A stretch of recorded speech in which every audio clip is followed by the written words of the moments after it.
بسم اللہ والصلاۃ والسلام علی رسول اللہ۔ عمل کی قبولیت کے لیے 3 بڑی شرائط۔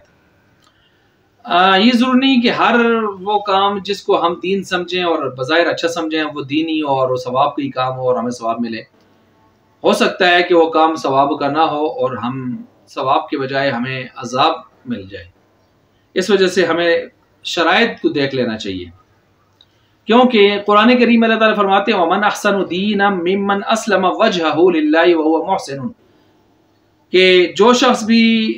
اپنے دین کے اعتبار سے اس نے اچھی صورت اختیار کر لی اور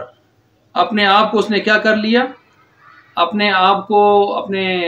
جو ہے اللہ تعالیٰ کے لیے سر تسلیم خم کر لیا، لیکن ساتھ یہ فرمایا کہ اللہ کے لیے سر تسلیم خم ہو گیا اور اپنے دین کو خوبصورت اس نے جو ہے وہ انداز میں سے لے کے چلا، لیکن اس کا طریقہ کیا ہوگا، وہ محسن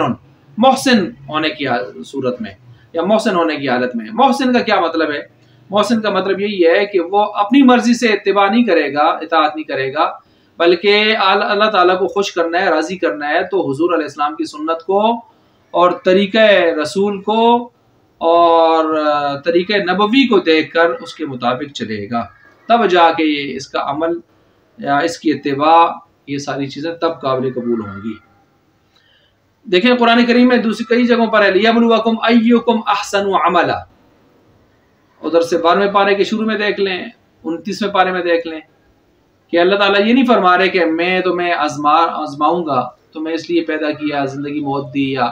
تمہیں اس لیے کائنات کو میں نے بنایا، ساتوں زمین و آسمان وغیرہ، کہ میں تمہیں آزماؤں کہ کون زیادہ اعمال کر کے آتا ہے۔ زیادہ اعمال کی بات نہیں ہوئی، احسن اعمال کی بات ہوئی ہے۔ احسن کیا ہے؟ زیادہ سے زیادہ اس کو جو ہے سنت کے مطابق، طریقہ نبوی کے مطابق ادا کیا جائے اور اس میں اخلاص اور خلوص پیدا کیا جائے۔ یہ نہیں کہ زیادہ سے زیادہ عمل کرے اور یہ شرطیں کوئی نہ ہوں اندر، تو وہ بے معنی ہیں، پھر بے فائدہ ہیں۔ اسی وجہ سے آپ دیکھیں دوسری جگہ ہے ثم جعلناکم خلائف فی الارض لننظر کیف تعملون، کہ تمہیں زمین میں اس لیے جانشین بنا رہے ہیں نسل در نسل کہ تاکہ ہم دیکھیں کیف تعملون، تم کیسے اعمال کر کے آتے ہو۔ تو یہ نہیں کہا کہ کتنے زیادہ اعمال کر کے آتے ہو، کیسے اعمال، کیسے، کیفیت کی بات ہوئی ہے، کمیت کی بات نہیں ہوئی کہ کتنی زیادہ تعداد میں اعمال لے کے آتے ہو۔ اسی طرح قرآن کریم کہتے ہیں وَنَضَعُ الْمَوَازِينَ الْقِسْطَ لِيَوْمِ الْقِيَامَةِ فَلَا تُظْلَمُ نَفْسٌ شَيْئًا، کہ میزان رکھا جائے گا قیامت والے دن اور تولا جائے گا اعمال کو، گنا نہیں جائے گا کہ کس کی کتنی نمازیں، کتنے روزے، کتنے حج، کتنے عمرے، نہیں، بلکہ تولا جائے گا، اور تولنے میں اخلاص کو، ایمان کو اور اخلاص کو دیکھا جائے گا، تقوی کو، کہ کتنا اس میں اندر جو ہے وزن نکلتا ہے۔ وزن ان چیزوں سے بنے گا۔ اس لیے ہمیں معلوم کر لینا چاہیے کہ عمل کی قبولیت کی شرائط کیا ہیں۔ یاد رکھیں عمل کی قبولیت کی 3 بڑی شرطیں ہیں۔ نمبر 1 حق عمل ہو، نمبر 2 حق طریقہ، حق راہ جس کو ہم کہتے ہیں وہ ہو، نمبر 3 حق نیت ہو، یعنی جو کام آپ کر رہے ہیں وہ حق بھی ہو، حق عمل، جس طریقے سے کر رہے ہیں وہ طریقہ بھی ٹھیک ہونا چاہیے،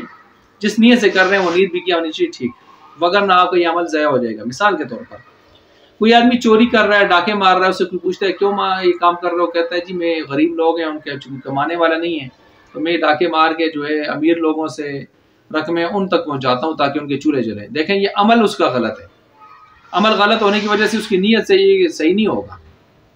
اسی طرح حق طریقہ ہو، حق راہ ہو، مثلا یہ جو 43واں میت کے اوپر کیا جاتا ہے سالانہ فلانا چیلم، اب یہ طریقہ اسلام سے ثابت نہیں ہے، اس طریقے سے کہ آپ دن مختص کر کے ان میں جو ہے لمبے چوڑے اسراف کریں، لوگوں کو بلائیں اور غم کے معاملات میں آپ پھر اس کو نئے سرے سے رونا دھونا شروع کر دیں اور سوگ بنانا اور ماتم کے سلسلے شروع کر دیں اور